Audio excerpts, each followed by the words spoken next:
Fear might be the most natural feeling in the world. Everybody gets scared of things. And to be honest, fear is an incredibly useful emotion to have. It protects us from all sorts of potential threats. But the trick is to really put your sense of fear to work for you, you have to channel your concerns into productive actions. And to do that, you've got to calibrate your sense of fear so that you're paying attention to the right things. Things that are way more likely to actually affect you than things like plane crashes or terrorists.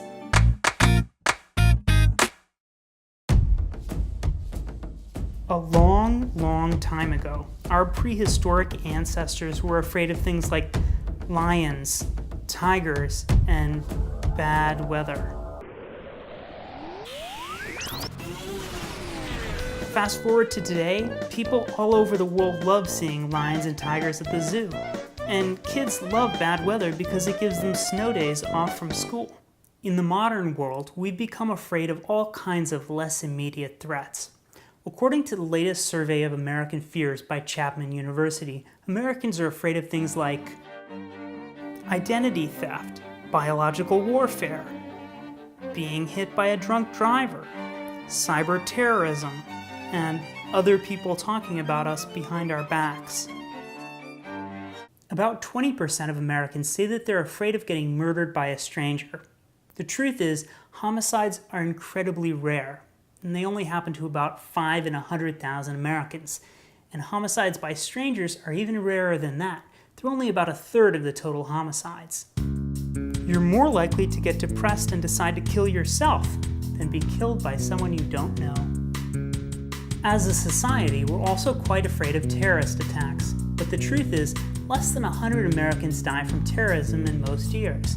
We're in a country of 325 million people, so that's a vanishingly small casualty rate. Instead of getting killed by terrorists, you're probably more likely to win the lottery and waste all your money. In fact, about 70% of lottery winners end up declaring bankruptcy a few years later. But no matter how unrealistic our fears might be, there's often somebody lined up to try and take advantage of them. For instance, after the September 11th attacks, there were companies that popped up trying to sell people parachutes they could use to jump out of burning skyscrapers. Now to escaping from a skyscraper. John Rivers is the CEO of the Executive Chute Corporation. It's a emergency escape chute. It's an option of last resort. How high do you have to be in the building for that chute to actually take effect? You only have to be on the 10th floor or above. They can put this on themselves? Right. They can put this on themselves in as easy as about 30 seconds. It's real easy to put on. It's okay. Real easy to put on, but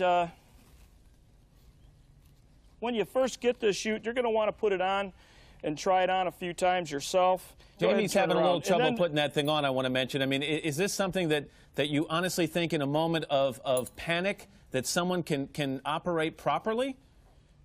Oh, yeah. Yeah, it is.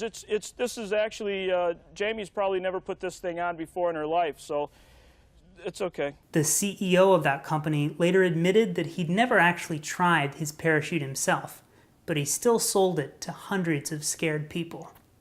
The business of fear has even become entertainment. I'm preparing my family for the total destruction of the power grid. A devastating earthquake. A series of catastrophic terrorist attacks. Super volcano.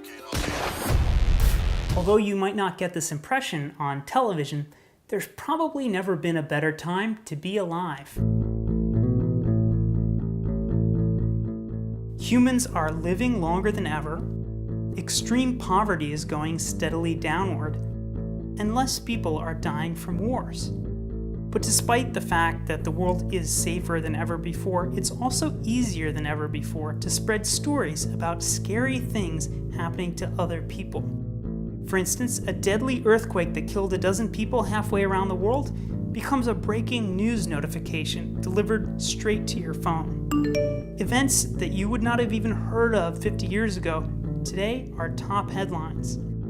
With an avalanche of bad news delivered to us daily, it's not hard to understand why for a lot of people, the world seems like a scarier place than ever before. But here are some suggestions to help recalibrate your fears and channel them into productive action. Instead of being afraid of a plane crash, which is extremely rare, you should perhaps be more afraid of high blood pressure, which affects almost 50% of American adults. The thing is, unless you're a pilot, you probably can't do much to minimize the risk of plane crashes. But you are the only person in the entire world who can make sure that you're reducing your own personal risk of getting high blood pressure by eating better, losing weight, exercising regularly, and if you're a smoker, stop smoking. Here's another example. You probably can't do much to avert another economic collapse on your own. But something like 70% of Americans could be doing more to prepare for their own personal retirement.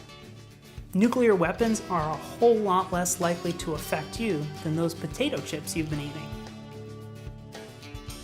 Now, I realize it's not easy to just stop being scared of something, and I'm not suggesting that you ignore the bad things happening in the world, but reminding yourself of how exceptionally rare many of those bad things are can help. And focusing on what you personally can control is a positive way of putting your fear to work for you. There will always be certain politicians, certain marketers, and certain media outlets who benefit from keeping you afraid at all times. But the truth is, you can choose not to rent that mental energy to them, and instead focus on the things that you can control. I'm posting a video every single month. You can subscribe to this YouTube channel for updates next time. If you like this video, please share it. If you thought it was stupid, you can tell me what an idiot I am on Twitter. I'll see you next month.